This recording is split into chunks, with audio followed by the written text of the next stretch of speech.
You're listening to JM Partners Atlanta Market Eavesdrop, a quick real estate update from Jerry Metcalf Partners, real estate agents on the ground in Atlanta, talking about what it's like, what to expect, the pros, the cons, and what to consider to align yourself and your loved ones for the best opportunities.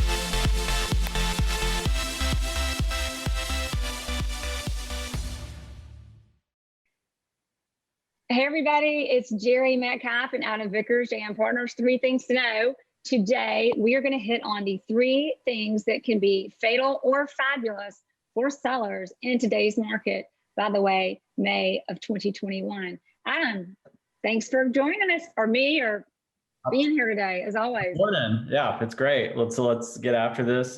3 things to know. So 3 things that can be fatal or fabulous for sellers. Number 1, timing. Number 2, contingencies. And number 3, multiple, believe it or not, multiple offers. So let's hit on timing for a minute. And I'm sure everybody's like, multiple offers. Multiple offers are always fabulous. They can't be fatal. So we'll get there. But number 1, timing. Timing can be fatal or fabulous. Here's why. As everyone knows, we're going to hit on some stats.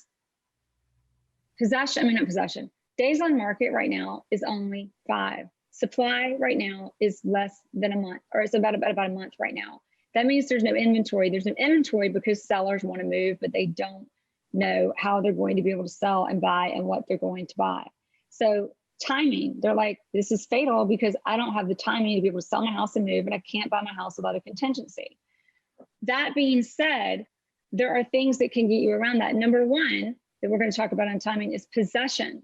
So I think this week, Adam, didn't we put 2 sellers, or I think we're closing out 2 sellers with a 60-day possession and a 30-day possession, or a few with 30-day possession, which means the seller closes and stays in the home. Yep. I mean, just like you said, we've got one closing out in the next 5 days for 45-day possession, and then another one for 60 days. So yeah, it's happening everywhere. It's happening. We're able to get that for all of our clients and everyone we're selling.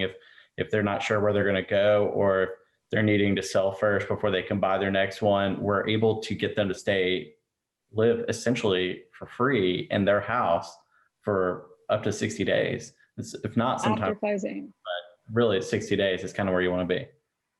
Now, the other thing that can be fatal or fabulous is these contingencies.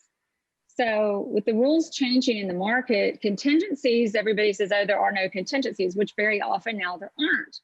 So, but on the other hand, when there are, we'll give an example. We've got we have one in mind we've sold that had really, really high numbers with, everybody knows, sales prices over on Atlanta are between 15 and 20%, depending on the market that you're in around Atlanta.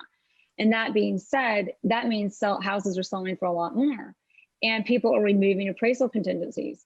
There are situations where we've had houses that the people who are willing to pay the highest price wouldn't remove the appraisal contingency. But we've had other situations, or in the same situation, another buyer who would remove the appraisal but had a contingency to sell their home. And most people hear that and they're like, no, neither one of those is good, or just take the appraisal, because if you play by the rules, the appraisal contingency is fine. That's normal. That's what we should go with. In this situation, we went with the person with the contingency to sell. And what happened was they were doing the contingency to sell. We researched the home. The home sold within 2 days because they priced below market. We were in an opportunity where it was reasonable also to ask for kick-out clause, which opened the door for backup offers. So what normally seemed like not such a great situation for a seller turned out to be an amazing situation for a seller and buyer. Drove the price up over $50,000 more on closing than it would have otherwise been, because of the way we navigated multiple offers, which spins us into multiple offers. Multiple offers can also be fatal or fabulous for sellers in today's market. Adam, you want to talk to us a little bit about that?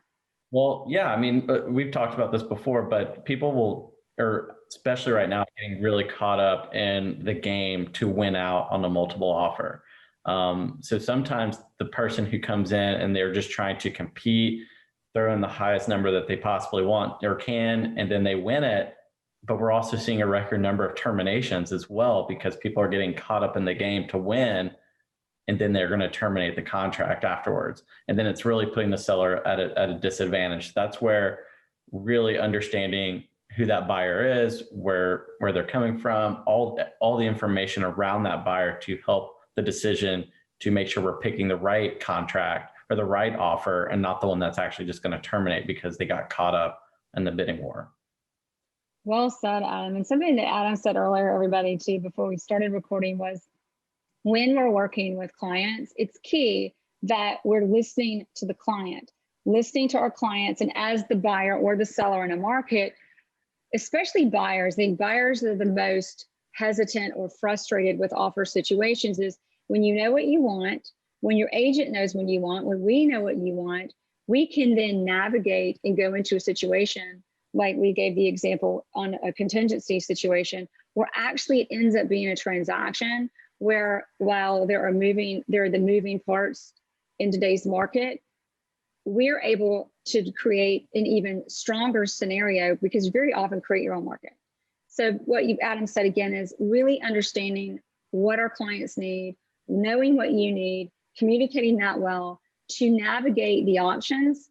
And there's so many, like when you see an obstacle, I would say like the obstacle is the stone, lift that stone and look under it because there's usually a great opportunity that you wouldn't have known about otherwise, especially when you've got a great agent representing you.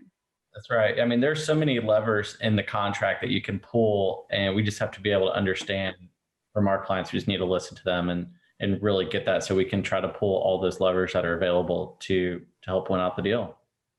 So 3 factors that can be fatal or fabulous: timing, contingencies, and multiple offers. It's all in. The key is listening, knowing the market, and navigating what's going on and making good things happen. Thanks, everybody. On the ground here in Atlanta, eavesdropping on 3 things to know with JM Partners. So thanks, everybody. Thanks, everybody. Thank you for listening to the JM Partners Atlanta Market Eavesdrop. If you like what you heard, please subscribe and share with your friends who might be moving or who just want to keep up with the latest on the Atlanta residential market. You can find us anytime online at jmpartners.io. That's jmpartners.io.